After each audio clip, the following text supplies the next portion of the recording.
प्रिय विद्यार्थी, आज मैं आपके समक्ष 12वीं क्लास की पुस्तक दिगंत का पहला चैप्टर बातचीत से कुछ महत्वपूर्ण वस्तुनिष्ठ प्रश्न लेकर उपस्थित हुआ हूँ।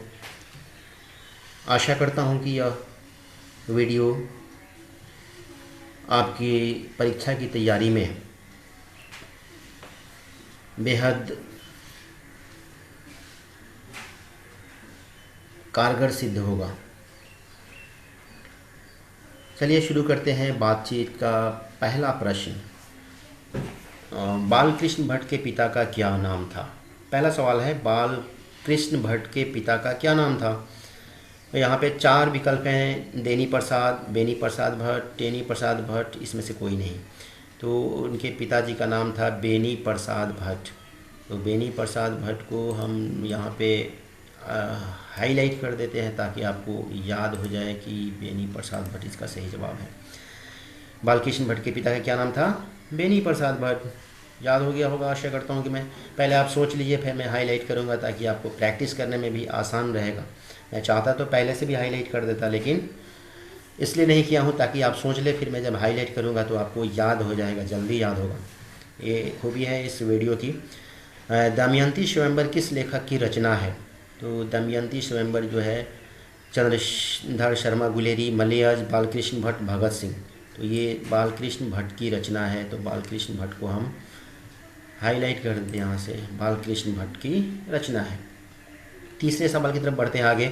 बालकृष्ण भट्ट की रचना बातचीत क्या है? ये एकांकी है, कहानी है, यात्रा संस्मरण है या ललित निबंध है? तो बालकृष्ण भट्ट की ये रचना जो बातचीत है वो एक ललित निबंध है। तो यहाँ ललित निबंध पे हम हाईलाइट कर देते हैं, बिल्कुल याद हो जाए आपको। जैसे यहाँ पे प्रिंट की तरह दिख रहा है, हरा हो जा रहा है, वैसे ही आपके दिमाग में ये हरा भरा हो जाए प्रश्न, ताकि एग्जाम में आप कोई गलती नहीं करें और सही सही बनाकर अच्छा अंक ले आ पाएँ। इसके लिए वीडियो में बना रहा हूँ। 4 नंबर सवाल की तरफ आगे बढ़ते हैं। बालकृष्ण भट्ट किस युग के निबंधकार थे? तो प्रसाद युग, भारतेंद्र युग, द्विवेदी युग, स्वातंत्र्योत्तर युग। तो यहाँ पे भारतेंद्र युग बिल्कुल सही जवाब होगा। बी नंबर जो विकल्प है बिल्कुल सही है, इसको हमने ग्रीन कर दिया। 5 नंबर, मनुष्य की बातचीत का उत्तम तरीका क्या है? विद्वतापूर्ण बातचीत करना, तर्कपूर्ण बात करना, भीड़ से बात करना, अवाक होकर अपने से बात करना।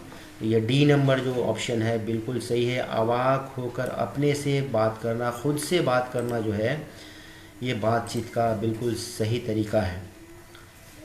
और संवाद में सबसे महत्वपूर्ण क्या है? 6ठा प्रश्न है, संवाद में सबसे महत्वपूर्ण क्या है? जब आप बात करते हैं किसी चीज़ से, किसी आदमी से, तो सबसे महत्वपूर्ण क्या होता है? तो उसमें तर्क है, जिज्ञासा है, आत्मीयता है, प्रवाहपूर्ण भाषा है। तो यहाँ पे आत्मीयता बिल्कुल सही जवाब होगा, इसको हमने ग्रीन कर दिया।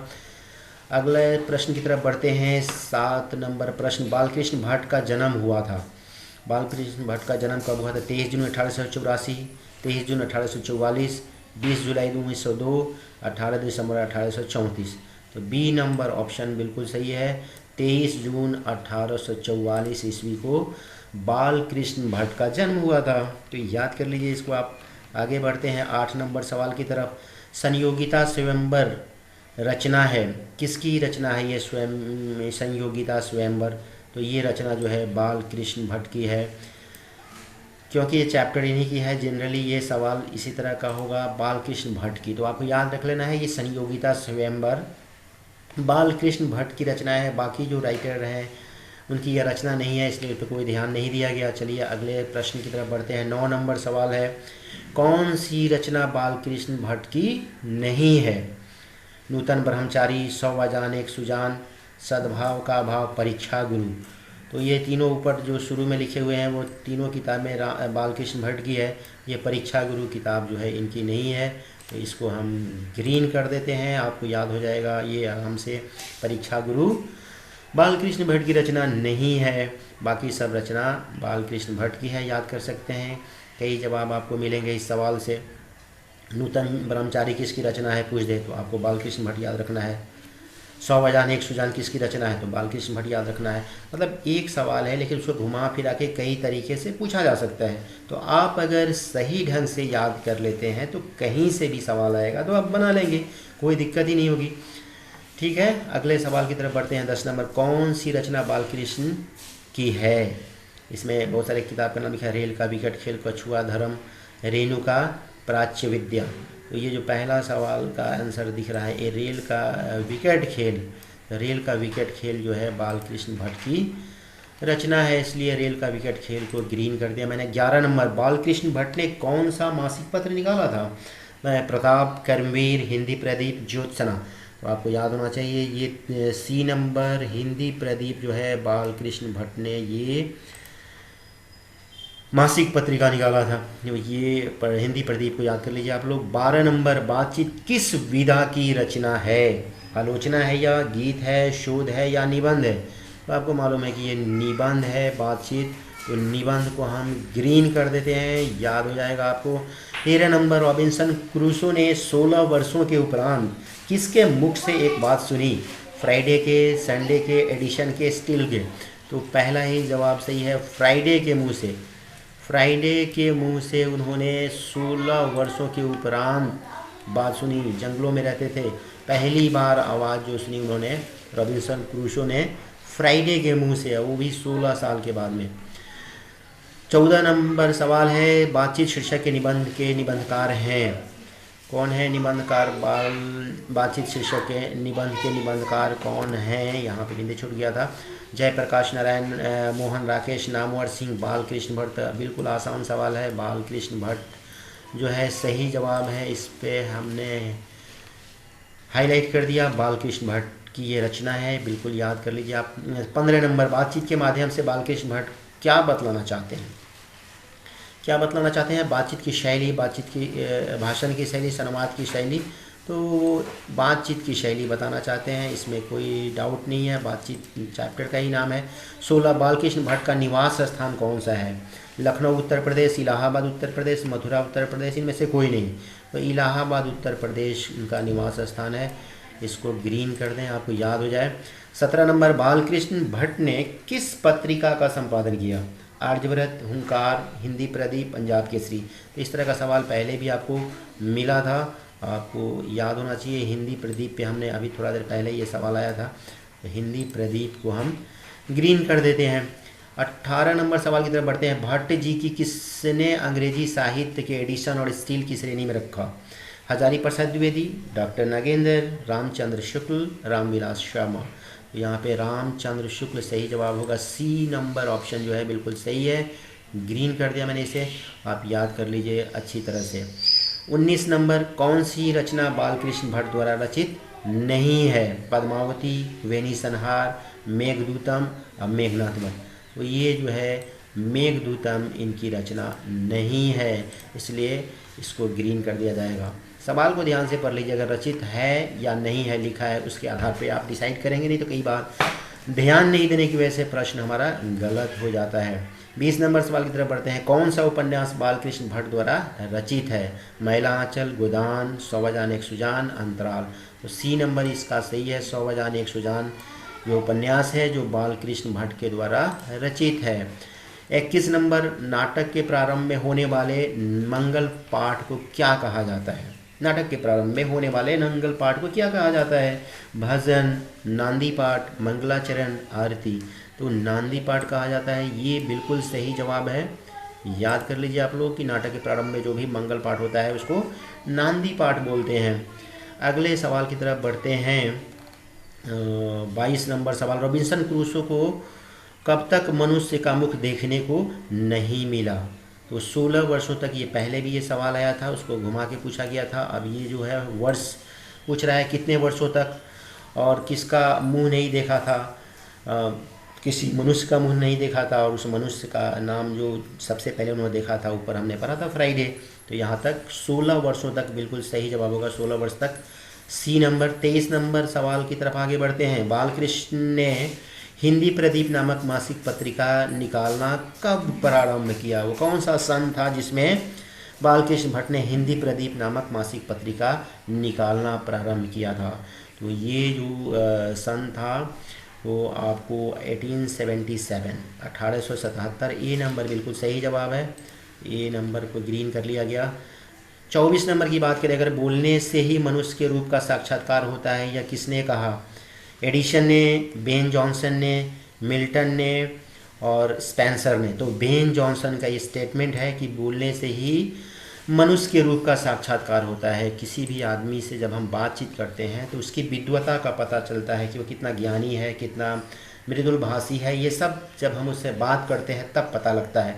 अन्यथा अच्छा ड्रेस पहन के तो कोई भी आदमी विद्वान दिख सकता है, लेकिन वो अपनी बातचीत से ही पता चल जाएगा कि आदमी विद्वान है कि नहीं है। तो ये बेन जॉनसन का स्टेटमेंट है, उन्होंने ही कहा था ये बात। 25 नंबर, असल बातचीत सिर्फ 2 ही व्यक्तियों में हो सकती है। यह किसका मत है?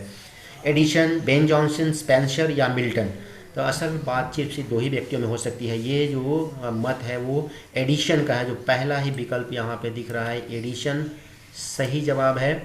ग्रीन कर दिया मैंने इसे, याद कर लीजिए आप बढ़िया से। देखिए वहाँ एडिशन, उधर पहले बेन जॉनसन।